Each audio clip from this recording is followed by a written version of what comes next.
Am I live? Oh gosh, I'm live. Welcome back to PHIL-1024, searching for reality at Fanshawe College in the summer of 2020. I'm here live from my basement with hopefully a reliable internet connection, and a couple kids running around upstairs. Hopefully won't get interrupted. Um, this week we're talking about Aristotle and some kind of later Roman philosophy, just philosophers that were active kind of in the period after Athenian dominance during the Roman Empire.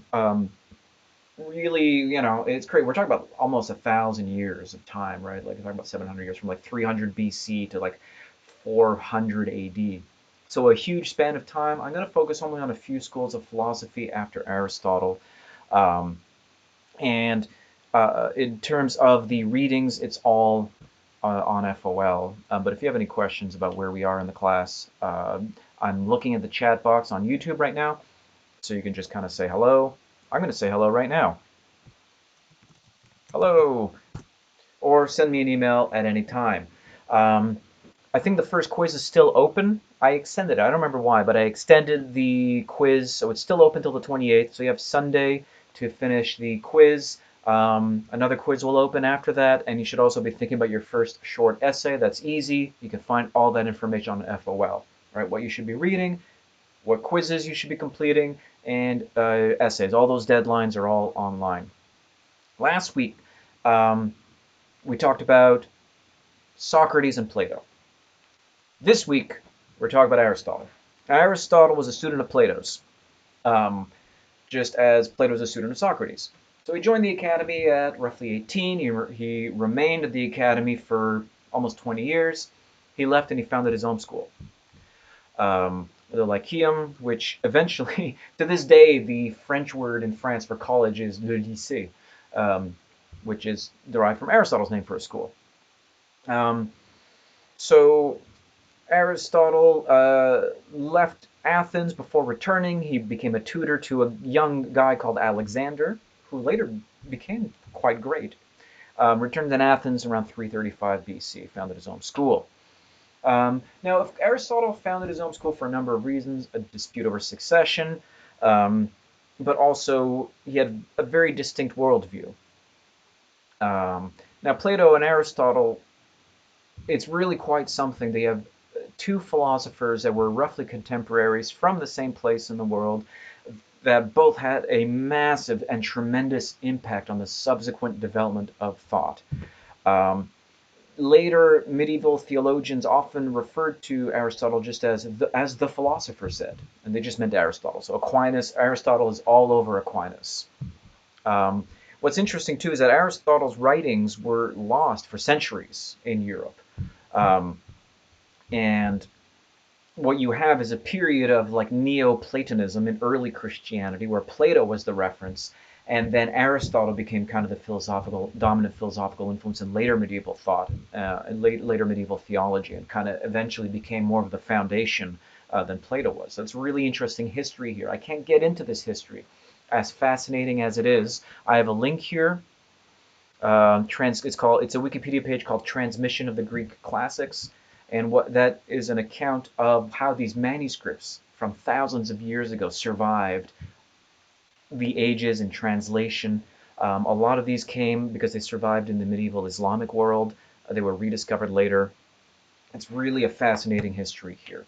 Um, so what's so different about Plato and Aristotle? Um, so Plato looked at particulars and saw the universal.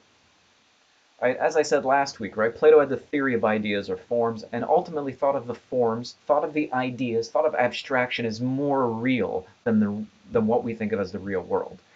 Um, right? The real world, the world of appearances, is flickering shadows on the cave wall, cast by the sun of the form of the good, the ultimate form, um, the highest idea. But Aristotle kind of flipped this view. Aristotle saw the universal within the particular. So the abstractive idea of the thing can't be separated from the thing. It's kind of instantiated in it. It doesn't exist apart from in particulars, right? Um, so if you want to think of how does Aristotle explain a universal abstraction, he says, well, what red for example, is the set of all red things. You don't need redness apart from it. You just need to like put all the red things in a basket, a metaphorical basket, and there's the universal red. It's just all the instances of that thing. Um, this is in part because whereas Plato was a rationalist, he believed in reason first, Aristotle's more of an empirical scientist. He believed in observation as a guide to knowledge. So he's a bit of a kind of an early scientist, in a way going back to the pre-Socratic tradition that we talked about so much. Um, so Aristotle did things like something Plato would never do. He went to, the seas of the Mediterranean and cataloged marine life. And he kind of started a classification based on morphology. In other words, based on the kind of the shape of the creature. Um, right? He knew fish and sea mammals like dolphins were different. He wrote whole books on treatises on cephalopods, octopuses, mollusks. He knew there was a difference between vertebrates and invertebrates. He started like studying embryogenesis by opening fertilized eggs at different stages to like look at the formation of organs, right? So a very, very different approach to Plato, right? Very observational. And this is going to play a huge role in his metaphysics and his ethics. Um, I can't really do a good job of Aristotle's metaphysics in a class. I might be able to do it in a semester. Um, but Aristotle does a couple things, right? So first of all, he denies that ideas exist separately from their instantiations. Secondly, he criticizes the forms as having a problem of circularity, or maybe as a problem of infinite regress, I should say. An infinite regress is a problem where your solution creates a problem which needs to be solved, which creates a problem which needs to be solved, and so on and so forth. And this is an argument of Aristotle's that has generated a huge amount of critical interpretation. Let me give it a go. Some people call it the third man problem. So is this a Wikipedia link? Yeah, the third man argument. Okay. So Aristotle says, look, for example, so take everything that's big, everything that's large. What do all large things have in common? They participate in ideal largeness. Now Plato says ideas are their own properties, right? Ideal largeness is itself large because specific objects participate in the idea. Now, if a specific large thing participates in its idea, the idea itself has to be large, otherwise the participation in it makes no sense. So ideal largeness is in itself a thing that is large. But if forms are their properties, right, particular large objects along with the ideal large, says Aristotle, will form a new set of things to be explained by a new meta-idea. Right, because now we have, right, because the problem was initially, what do all large things have in common? Well, the idea of largeness. Well, but if the idea of largeness is a large thing, then we have a new set of all large things that need to be explained. The set of particulars and plus the idea. Now, what explains what they have in common? Well, meta-largeness. Oh, but is meta-large itself large? Well, of course it is. So now we have three things in our set. Particular large things, largeness, and meta-largeness. What explains that? Meta-largeness. Oh, now we have a problem. Right? We have an infinite regress problem. We have infinite ideas. And it's not really explanatory. I think this idea is talked about indirectly in the Parmenides dialogue by Plato. Aristotle talks about it in his Metaphysics, but we can see what's really interesting to me is the kind of argument this is, right? Purely rational, on Plato's own terms, and in a sense, it's very logical that it's understandable even in the 20th century. Unlike, say, think of Talus of Miletus arguing for water. We could just go like, yeah, that's a cool idea about water being everything, but it doesn't make a lot of sense. But but I think about Aristotle's argument, I'm like, oh yeah, no, that's a problem for Plato. So for Aristotle, a universal shouldn't be thought of as a separate thing that exists. It's kind of a pointer to a class of things. Forms, ideas are not independent of particulars, they're present where they exist. Right? So redness is the set of all red things, and that should be enough to explain it. Now, Plato could push back here, of course. He could say, yeah, but how are you putting them in the same basket? How do you know they all participate in the same thing, right? So you can kind of have this back and forth about universals. I don't have myself a very good solution to universal abstractions. Probably has something to do with the brain's ability to recognize patterns. Um, but honestly, it'd be a great paper topic. Who's right about ideas and abstract thought? Is it Aristotle or Plato? I'm going to leave that up to you. For causes, I'm going to ignore this for time. You can look at those slides. Still got 5 viewers. Um, let's talk about Aristotle's ethics a little bit more, because I think that is going to be a nice introduction to what happens in kind of post-Hellenic later philosophy, which is going to be very ethics focused. And it's also nice because Aristotle's ethics is also a good example of Aristotle's method, which is empirical, i.e., it's based in observation, it's based in naturalism, in this kind of proto-scientific method. So it's naturalistic, it's observational. Um, the goal of Aristotle's ethics, how you should live your life. Of course, Plato had a theory of ethics too, but it's so tied up with his theory of communal justice in the Republic. But Aristotle's ethics can be approached separately from his politics ish. A scholar of Aristotle would go like, "What are you even talking about?" Um, but the goal of Aristotle's ethics is not happiness or virtue. It's something called flourishing, which is a translation of the Greek terms eudaimonia.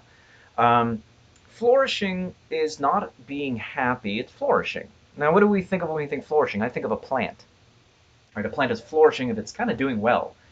Um, so what Aristotle is going to say is that, look, the good shouldn't be thought of as a separate kind of thing, right, that is specifically moral.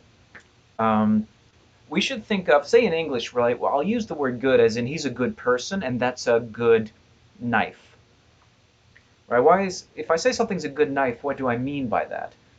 Well, I think probably I'm anticipating some of my slides here.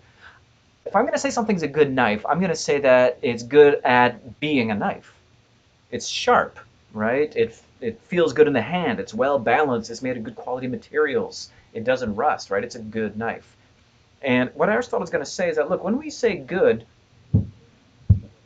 in a moral sense, it's not really different than saying good in a functional sense, right? The goal of ethics is to have people flourish and be good at what they are. Just be a good human, which is like being a good knife or being a good cactus, a good dog, right? The goal of ethics is to have people flourish in the sense of being good at what they are. Yeah, here's my knife example, right? So Aristotle will say the idea of good as being functionally good at what you are is virtue. So the virtue of a knife is sharpness, right? A knife is good. It's a good knife if it's sharp. And a person is good if they excel at their functions. But people are more complicated than a knife, of course, right? But the basic principle, again, is naturalistic. It's observational. It's rooted in kind of what we are physically, mentally, what we are as creatures. If we understand what we are as humans, we could become the best version of humans by becoming excellent at our different functions. So if you understand what a human is, you can be good at being a human. And that's just what ethics is, being good at being a human. Just like a knife can be good at being a knife, or a movie could be good at being a movie, and so on and so forth, right? If a plant is flourishing because it's accomplishing its functional purposes, why can't a human flourish by accomplishing its functional purposes similarly? There's no mystery to morality. It's just being good. Um, so if virtue is excellent function, we just need to think about the human virtues because we have more than one function, right? A knife's function is to cut, but we have lots of functions. So we just think about the human virtues and all the functions we should have, right? The virtues would be things like, courage and maybe, magnanimity or intelligence or all these virtues, all these functions we should try to excel at. How do we become virtuous? How do we become excellent at being human? Well, these are to be cultivated over time by education, which will guide the habits of behavior in our lives. Um, so for Aristotle, being good is a matter of experience, education, upbringing, common sense, things that are developed over time, over kind of the set of life experiences that enable you to gain wisdom, right? So, of course, for Aristotle, a child can't really be virtuous. An adult can be virtuous. In fact, the more experiences they have and the more practical wisdom they accumulate, the more virtuous it is possible for them to be. Of course, this process can go really off the rails as well. So the sense in which an adult can go bad in a way, in a much worse way, a kid can go bad. Um, when in doubt, Aristotle says, look, just ask yourself, what would the virtuous person do, right? Imagine the person exemplifying virtue, has the right character traits, who has wisdom and experience. What would they do? Like I ask myself, what would Captain Picard do? There's a great, I hope this video still loads, a great link on Captain Picard's most inspirational speeches from Star Trek. Um, so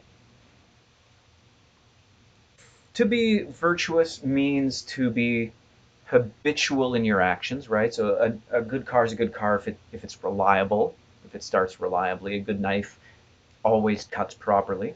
Likewise for humans, to possess the virtue of, say, honesty is to tell the truth because it's part of your character. It's just what you do. Aristotle will list many different virtues, many different functions, where it was supposed to be courageous, temperate, um, liberal, which means kind of generous in the right amount, magnanimous, prideful in the right amount. Too much pride is bad. Patience, truthfulness, wittiness, modesty, friendliness. These are all human virtues for Aristotle. Virtues that are about what it is to be human. Of course, if you read his book on it called, do I have it? I have the Nicomachean Ethics somewhere back there. He gives like he kind of discusses why these virtues are the important virtues. Um, now, the why of these virtues is pretty important, actually. Let me talk about that actually for a sec, because you might think I can have a habitual excellence, but it can be bad, right? Um, maybe I'm the best thief, and I habitually steal and I'm great at it. It's an excellent fulfillment of my function as a thief. Is, does that make thieving virtuous? Aristotle's going to say no, and he's going to do it for observational reasons, which is really interesting to me. He's going to say, look, what is it to be a human? To be human is to be social. We are social creatures. We live in communities, right? Of course, in the 20th century, 21st century, we idealize, we have this romantic image of the loner who goes at it alone. Your Batman who's able to do everything by himself, give or take Alfred, or, survivalist types that say, I'm going to go get a cabin in the woods and survive the apocalypse by myself. That's crazy. That's not what we are. We're social creatures. We're political animals. So to understand humans is to also understand the excellent fulfillment of our social selves. And to understand virtue is to think about those traits we seek out in other people. So virtues from vices can be distinguished experimentally almost, right? Just look at who we look for, right? So suppose you have a choice between two car mechanics, the honest one and the dishonest one. Now, the honest car mechanic can be excellent at telling the truth, and the dishonest one can be really good at lying to you and taking your money. But which one would you rather go to? Well, the honest car mechanic, and that makes it a virtue because it's the one that is pro-social, not anti-social. Right? Pro-social behavior is virtuous. They're the ones that help us be excellent in our social and political lives. And if there's behavior that we see, oh gosh, you want to avoid him. He's a liar, he's a cheat, he's a thief, he's a braggart, he's whatever. Those are the vices because they're antisocial as opposed to pro-social. And how do we see those things? Just look at what people are attracted to and repelled by because we are social animals. So again, right, very empirical, very anti-rationalistic. Another interesting aspect about the virtues is that to reflect properly on the virtues requires experience because you need to discern what the proper amount of even a virtue is.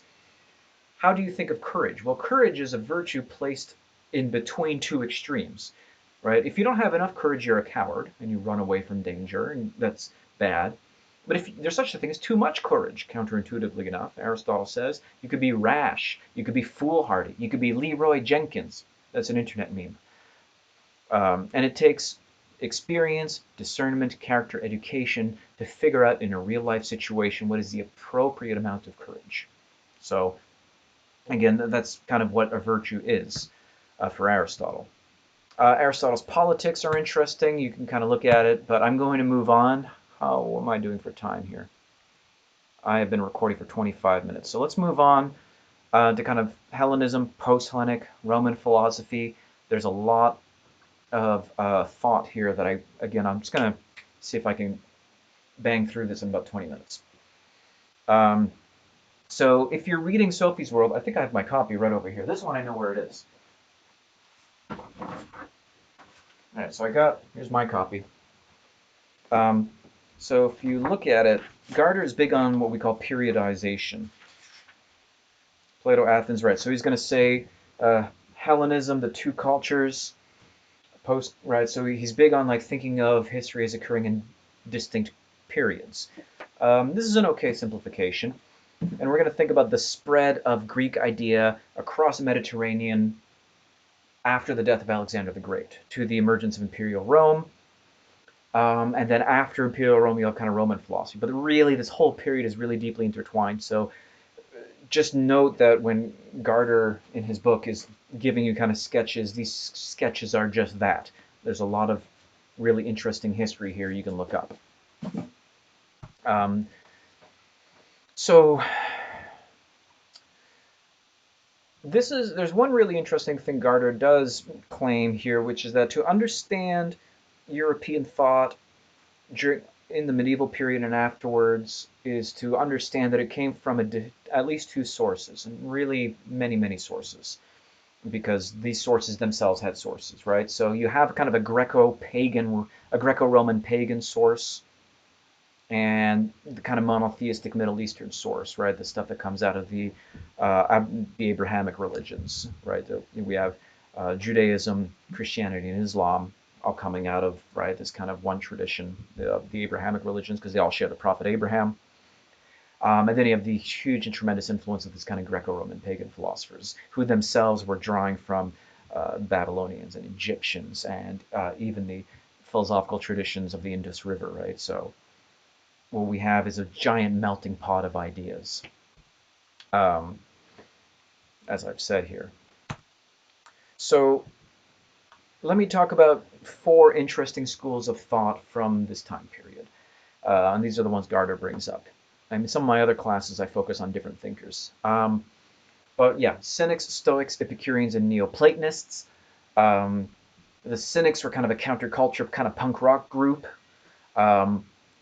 They lived in the streets. They said, you know, the secret to happiness is not wanting or needing anything. Lower your standards till they're met. The Stoics said, look, natural law governs the world, and the only thing you have control over is your free will, and you should accept your destiny with dignity and grace, because it's the only thing under your control, right? Your behavior and attitudes towards things are under your control, nothing else.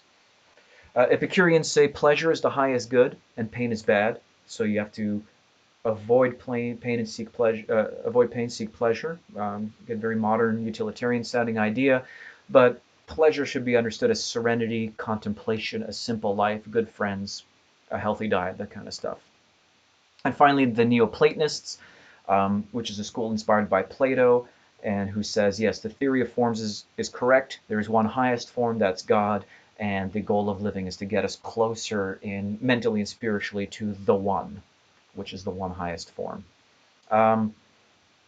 So, Cynics, Stoics, Epicureans, Neoplatonists. Diogenes the Cynic, probably the most famous of the bunch, lived in a bathtub on the streets of Athens. He's wanted to live life as simply as possible to prove to everyone that you don't need fame, fortune, glory to be happy. It is said his only possession was the bathtub he slept in and a cup to drink water. And one day he saw a young child drink from a fountain using his hands, and he threw away his cup in disgust. Legend also has that Alexander the Great came to visit him and offered him anything he desired, right? So the most powerful man in the world, well, in the Western world, appeared to Diogenes. It probably never happened. and said, Diogenes, what do you wish for? And Diogenes said, get out of my light, you're blocking the sun. Um, so the key to happiness, right? Just get rid of, don't be tempted by stuff. There's Diogenes in his tub. Um, Stoicism, kind of like, you can kind of see the Cynic influence here. But they kind of thought of the Cynics as taking it a little bit too far, because the Cynics got rid of everything so as to not want anything. But getting rid of stuff is, in a way, itself a desire. Um, what you should accept is what life gives at you, whatever it happens to be, whether you're a slave or an emperor. You shouldn't change your life. You should accept your life. So the Stoics were kind of determinists. They believed in natural law. The humans are in it, but we have free will. And the key to good living, you align your will with natural law. Right? So you can't control events, but you can control your attitude to events. And this is actually, in times of quarantine and pandemic, which are very hard, Stoicism actually can be pretty helpful. Um, the meditations of Marcus Aurelius, for example, are worth reading in terms of like helping you accept the times. If you watch Lord of the Rings, right, Gandalf talks a little bit about like a Stoic. He says, look, you can't control the times you live in, but you can control what you do in them. Very Stoic thought. Um, so it was said the virtuous Stoic was immune to misfortune, because, as Emperor Marcus Aurelius wrote, you have power over your mind, but not outside events. Realize this and you will find strength. If you are distressed by anything external, the pain is not due to the thing, but to your estimate of it. And this you have the power to provoke at any moment. Another famous Stoic was a former slave called Epictetus, right, who wrote many books. So it was a philosophy that really was popular across the Roman Empire and the kind of post-Hellenic world, and appealed to many different strata of society. So Stoicism, check it out. Really neat strand of thought here. I have some links if you're interested in reading more. Um, the Epicureans, how am I doing for time here? I've been live for 32 minutes? Yeah. So let me speed things up. The Epicureans were another school of thought around, right, Epicurus himself, right, 300, 200 BC, lots of followers, so lots of authors writing in the Epicurean tradition, Lucretius particularly later on. So they were inspired by Democritus, who you might remember was an atomist. It's just atoms in the void. Um, and the goal, much like the Stoics here, was to be able to live a quiet, happy life. But instead of aligning your life with your mind with natural law, you should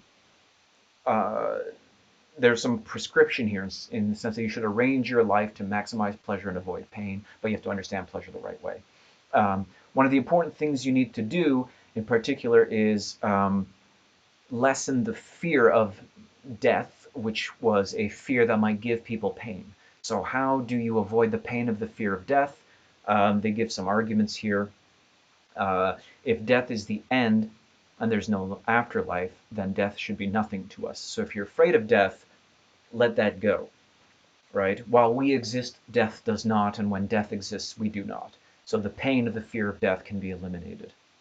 All good or bad happens in experience. Death is the end of experience, therefore death is neither good nor bad, and therefore is nothing to fear. And once you get rid of all your fears and pains, you can actually get pleasure out of life. Because what is good is the experience of pleasure, what is bad is the experience of evil, of pain. Pleasure is not sensory pleasure, it's not self-gratification, it's not riches, right? This is all a product of fear. We pursue it because we think we're going to lack things. True well-being is friendship, intellectual contemplation, right? Just a modest fulfillment of your actual necessities.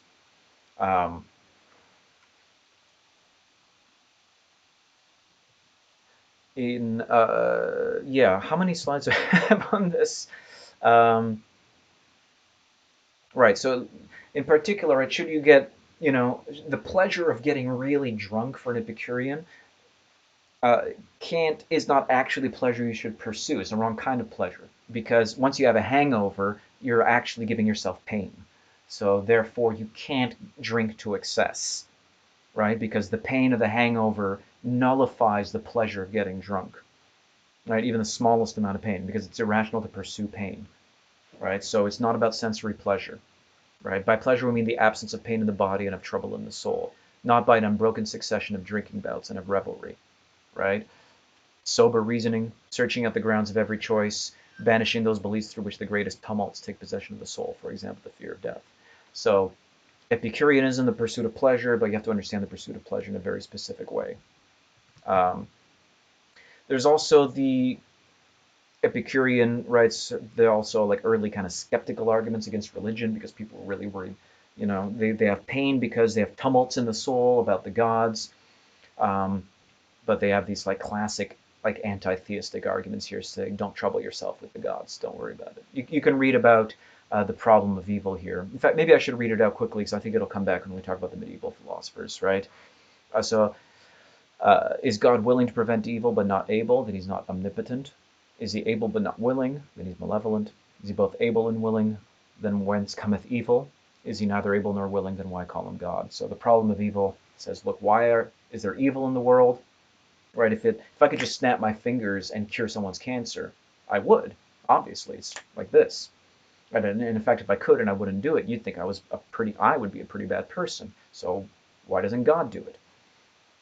And there are all kinds of responses to this problem, right? That maybe evil comes from free will, maybe it comes from original sin. There's a huge literature here. But the reason the Epicureans are talking about it at all is because, as he says, right, the most important thing is to not fear the world. Don't fear death. Don't fear the gods, right? Um, Rather seek tranquility. Epicurus here is also, yeah, so Lucretius was a bit of a later thinker here, 200 years after Epicurus. The nice thing is that a lot of his writings on Epicurean philosophy survive. So let me just shout out my boy Lucretius here. Um, I think Stoicism and Epicureanism are really profound insights into human nature that you can kind of grow from if you read it. In fact, both Aristotle's Ethics, Epicurean, Stoicism, you just kind of read these, you'll become more of a well-rounded human being, even if you don't agree with all of it. Um, so Lucretius has some more arguments for why death is the end and shouldn't be feared. Very modern-sounding arguments, right? Lucretius says, um, mind and brain are found together, they grow and develop together. If you harm the brain, it translates to harming your mind, so the mind must be physical. So death must be annihilation because the mind is a material substance that upon death ceases to exist. But if death is annihilation, that's really good news, right? All good or bad occurs in experience. It's pleasure and pain. Death is the end of pleasure and pain. Therefore, it is neither good nor evil, and you shouldn't fear it. Or as Lucretius puts it, if you did not fear the time before you were born, do not fear the time after you die, right? I was born forget when I was born, a long time ago. But I don't stay up at night thinking like, oh my gosh, I did not, I was not alive in 1643, and that freaks me out. But if the time before I was born is not freaking me out, the time after I die shouldn't freak me out either. So there's nothing to fear about death. Finally, and let me close on this, Neoplatonism, which, as the name suggests, is the philosophy of Plato, um, kind of picking up in the as kind of a philosophical supplement to a really early Christian thought. Garter in Sophie's World says it's kind of a kind of Hellenistic Greek school by lineage, but really we're talking about the uh, late Roman Empire at this point. We're just skipping ahead a few hundred years. Oh, Plotinus is the major Neoplatonist, um, but he kind of took on a spiritual significance to the idea that there's abstract ideals. Um, so we can think about the world of concrete appearance, particular objects, and the world of ideals. We might think of that as the two extreme ends of one reality. At, and at the ideal end is the one, which is a divine manifestation of the highest idea there is possible. Um, so the idea is here that if we're the idea of the idea, we're going to take Platonic rationalism into abstraction and suggest that there could be like the highest form, which is the form of forms itself. Plato called this the good, and Plotinus kind of took it and made it more explicitly monotheistic and divine. Um, the oneness, the ideal abstract oneness, is the potential by which nothing else can exist, and the goal of philosophy is contemplation and closeness to oneness. So there's kind of a mystical component here. So central to the mystical tradition growing out of Neoplatonism is the idea that there's an experience which is ineffable. And what ineffable means that it can't be really communicated or replicated. You just kind of have to have it. Gardner quotes the writer Silesius, "Every drop becomes the sea when it flows oceanward, just as the last soul ascends and becomes the Lord." These experiences of losing oneself are common in many cultures and many different times, and they're often given religious and ritual significance. So if you take in Plato and you add religious mysticism, you get Neoplatonism here. So the good life is contemplation, is mystical contemplation of the highest good. Or to put it in terms the kids will understand, you know, you're hanging around with Joe Rogan, you take a bunch of DMT, and you see God, and it changes your life forever. Does that make sense? I'm still online, right? Dropping not a big, yeah. Still have 5 viewers. So one of the interesting results is that mystical experiences, meditation, induce states of the brain that induce really interesting neural firing patterns. And mystical experiences have kind of neural correlates. One interesting finding I linked here is that the activity in the frontal lobes increases here, but there's decreased activity in the kind of posterior parietal lobe. What that means, we have a sense of proprioception in the brain, which is the sense of your body's relative position in space. So if I close my eyes, I know where I am in time and space anyway, because I have an internal sense of where my body ends and other objects begin. However, if this part starts to shut down, which it can if you're on drugs or you're having mystical experiences, you lose your sense of your body's relation to the rest of space and time. Right? Hence you have this kind of feeling of communion, a union with the universe. Oh, the universe is one with my body and self. That kind of makes sense because your brain is shutting down the part of you that realizes there's a you.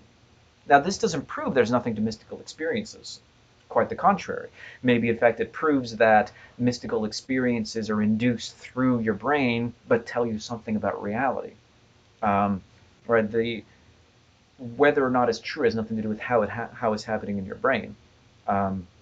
Nevertheless, there's something universal with this kind of mystical experience that Neoplatonists like Plotinus are trying to reconcile with philosophy. And this also is a strand of thinking which exists in a lot of different traditions and still exists today. But I feel like I didn't do as good a job with Neoplatonism as some of the other schools of thought because I'm not a scholar. I've never really read Plotinus very much. But hopefully you find that interesting anyway. I'm going to sign off now. I think I've been on for long enough. Let me just check my clock here. Yeah, 43 minutes. Let's call that a day, folks. And if you have any questions or comments, I'm logging off now. Send me an email and let me know. All right. Thanks for watching.